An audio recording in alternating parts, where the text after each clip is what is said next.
নেহাত এখন সাতটা তো আছে, তাই এটা মেরে ফেলবে।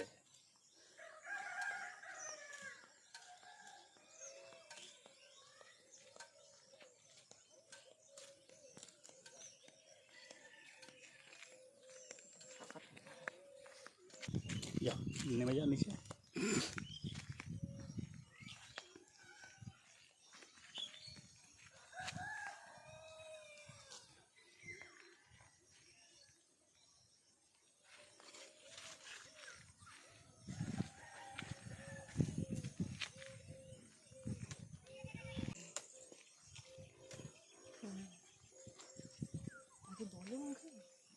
নমস্কার বন্ধুরা, জঙ্গলমহল ভিলেজ ফুড চ্যানেলে আপনাদের সবাইকে স্বাগত। বড়দের প্রণাম এবং ছোটদের ভালোবাসা জানাই। আশা করি সবাই ভালো আছেন। আজকে আমি চলে এসেছি ডুমুর পাড়তে। দেখুন এখানে সামনে একটা ডুমুর গাছ। এই ডুমুরের রেসিপি আজকে আপনাদের সঙ্গে শেয়ার করব। তার জন্য প্রথমে আমি চলে এসেছি ডুমুর গাছে ডুমুর পাড়তে। আর এই দেখুন ডুমুরগুলো কি সুন্দর হয়ে আছে। ডালিটা দিয়ে নেবে, ভিতরে আছে। এই তো সামনে এখানটাই আছে, চলে এসো না। ওইটা ওইটা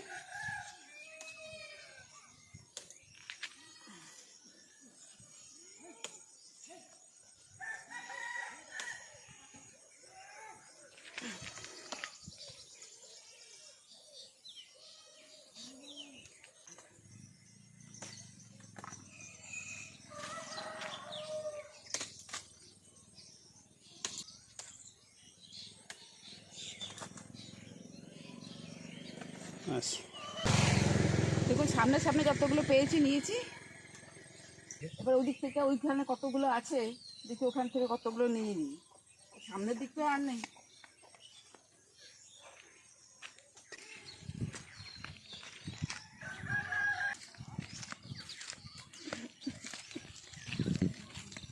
গাছটা সমাজে গাছে কত ডুমুর ধরে আছে না? ডুমুর ইস কি বোকা আমরা। ওইখানটা সবুজটা যাবো, সবুজটা।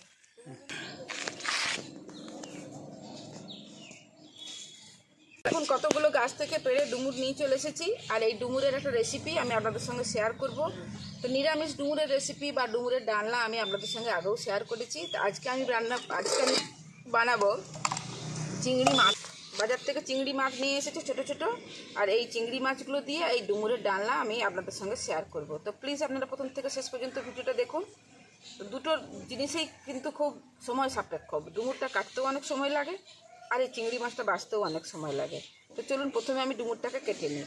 এই ডুমুরটা দেখবেন কাটার ভয়ে কিন্তু অনেকেই খেতে চান না, অথচ একমাত্র এই সব জিনিসেই বা আমাদের এই গ্রাম বাংলায় যে যেসব জিনিসগুলো পাওয়া যায়, এই যে এই ডুমুর, এতে কিন্তু কোনো রকম কোনো রাসায়নিক নেই।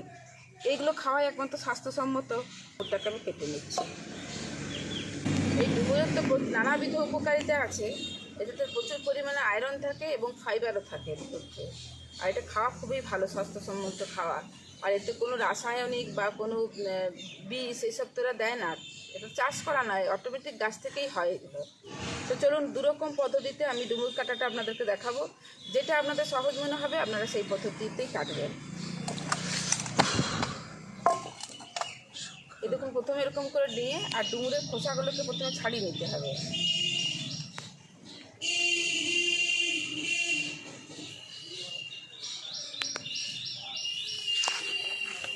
ডুমুর কিন্তু খেতেও খুব ভালো লাগে।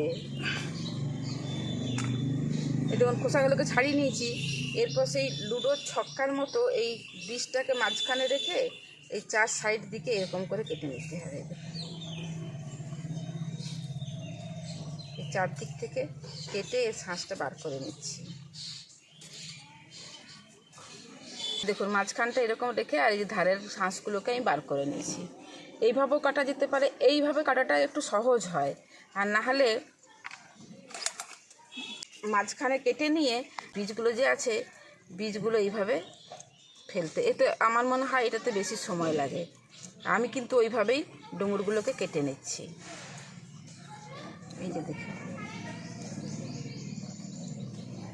এইভাবে করতে অনেকটা সময় লেগে যায়। এই যে এইভাবে বীজগুলোকে বার করে নেয়।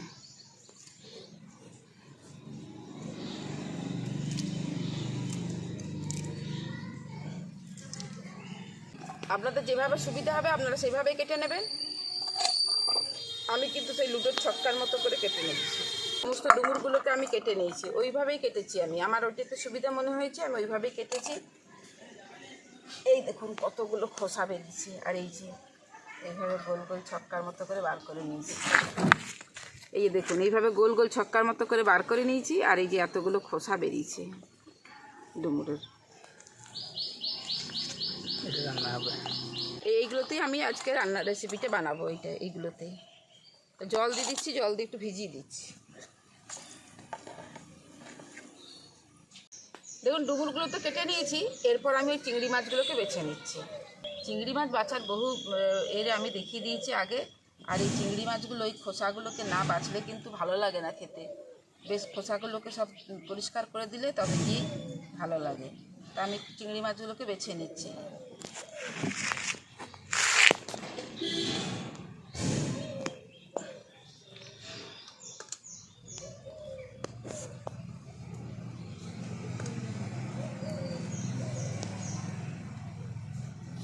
হাতটা ডুমুর কেটে কীরকম হাতে কষ লেগে গেল। প্রচুর আয়রন তো। হ্যাঁ, আয়রন তো প্রচুর। ওই জন্য কীরকম সেই হাতটাতে কষ লেগে গেছে।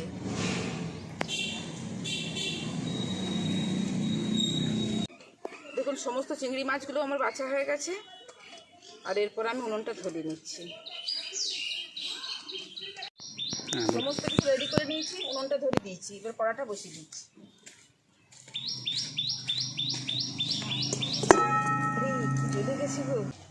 দেখুন কড়াটা বসিয়ে দিয়েছি, এরপর কড়াতে দিচ্ছি জল।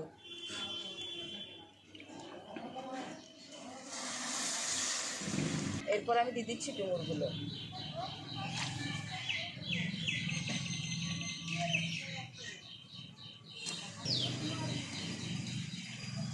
এর মধ্যে দিয়ে দিচ্ছি অল্প একটুখানি নুন, দিয়ে দিচ্ছি কিছুটা পরিমাণ হলুদ।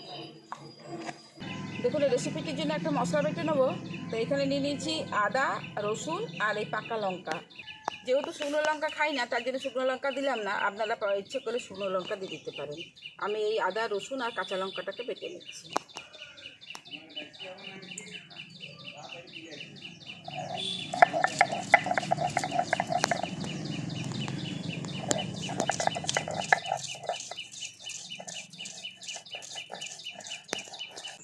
দেখুন খানিকক্ষণ পর ঢাকাটা করে দেখে নিচ্ছি যে ডুমুরগুলো সেদ্ধ হয়েছে কিনা। এই দেখুন ডুমুরগুলো কিন্তু খুব ভালোভাবেই সেদ্ধ হয়ে গেছে।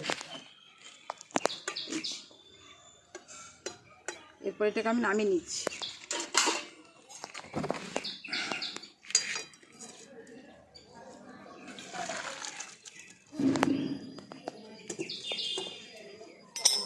দেখুন কড়াটা ধুয়ে পরিষ্কার করে নিয়েছি, আর এরপরে দিয়ে দিচ্ছি কড়াতে সরষের তেল।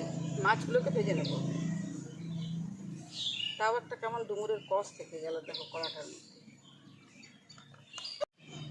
তেলটা গরম হয়ে গেছে, আর এরপর আমি দিয়ে দিচ্ছি কেটে ধুয়ে বেছে রাখা চিংড়ি মাছগুলো।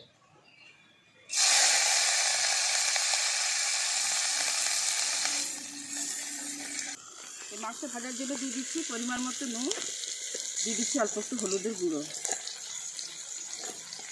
মাছটাকে আমি ভালো করে ভেজে নিই। খুব বেশি কড়া করে ভাজবো না, চিংড়ি মাছটা একটু হালকা করে ভেজে তুলে নিচ্ছি, নাহলে শক্ত হয়ে যাবে। তা হালকা করে ভেজে নিয়েছি। এই দেখুন হালকা করে ভেজে নিয়েছি। এরপর মাছগুলোকে আমি তুলে নিচ্ছি।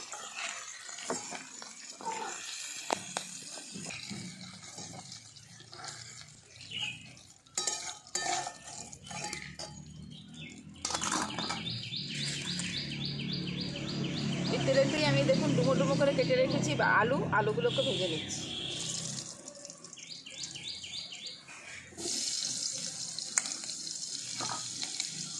আলুগুলো লাল লাল করে ভেজে নিয়েছি, এরপর আলুগুলোকে তুলে নিচ্ছি।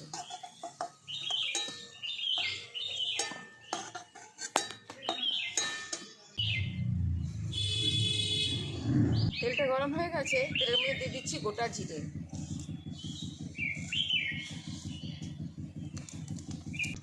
দেখুন গোটা জিরেটাকে একটু ভাজা ভাজা করে নিয়েছি।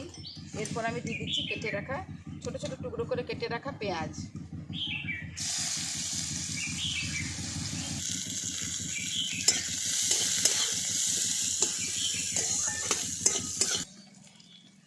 পেঁয়াজগুলো একটু হালকা করে ভেজে নিয়েছি। এরপর আমি দিয়ে দিচ্ছি আদা রসুন যে কাঁচা লঙ্কা যে বেটে রেখেছিলাম সেই বাটাটা।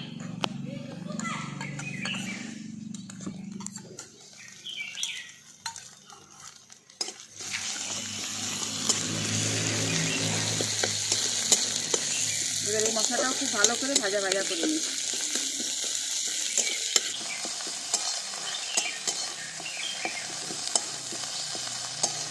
মশলাটা ভালো করে ভাজা ভাজা করে নিয়েছি, আদা পেঁয়াজ রসুনের কাঁচা গন্ধটাও চলে গেছে। এরপর আমি অল্প একটুখানি জল দিই।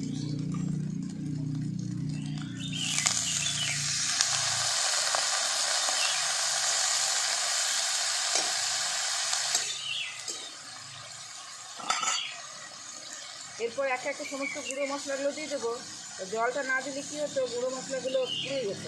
দিয়ে দিচ্ছি পরিমাণ মতো নুন, হলুদের গুঁড়ো, জিরে গুঁড়ো, একটুখানি ধনে গুঁড়ো।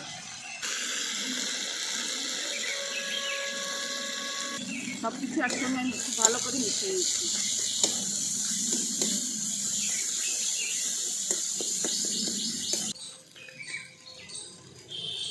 দেখুন মশলাটা খুব ভালো করে কষানো হয়ে গেছে। এই মশলা থেকে তেল ছেড়ে ছেড়ে এসেছে।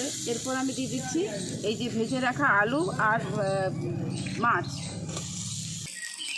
এর সাথে দিয়ে দিচ্ছি সেদ্ধ করে রাখা ডুমুর।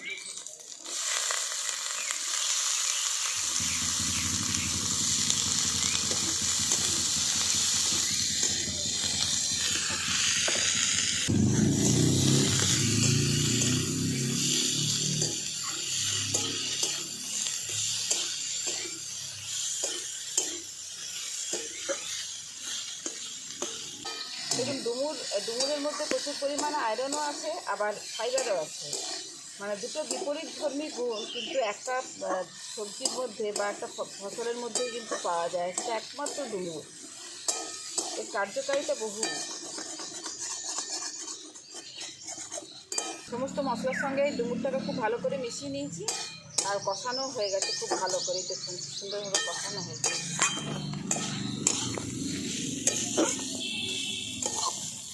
লঙ্কা গুঁড়ো দিলে হয়তো আর একটু কালারফুল হতো, কিন্তু খাই না তো আমরা। এরপর জল দিয়ে দিচ্ছি। এটা কিন্তু খুব ঝোল ঝোল হবে না, একটু গায়ে মাখা মাখা মতো রেসিপিটা হবে। চাপা দিয়ে দিচ্ছি। দেখুন খানিকক্ষণ পর ঢাকাটা খুলে দেখে নিচ্ছি। দেখুন জলটা অনেকটা শুকনো হয়ে গেছে। আর এই যে আলুগুলো দিয়েছিলাম, আলুগুলো দেখুন খুব ভালোভাবে সেদ্ধ হয়ে গেছে। আলুগুলো খুব ভালো করে সেদ্ধ হয়ে গেছে। আর ডুমুরগুলো তো সেদ্ধ হয়েই ছিল আগে। এইরকম খুব ঝোলও নয় আর খুব শুকনোও নয়, এরকম থাকতে থাকতে আমি এটাকে এবার নামিয়ে দেবো।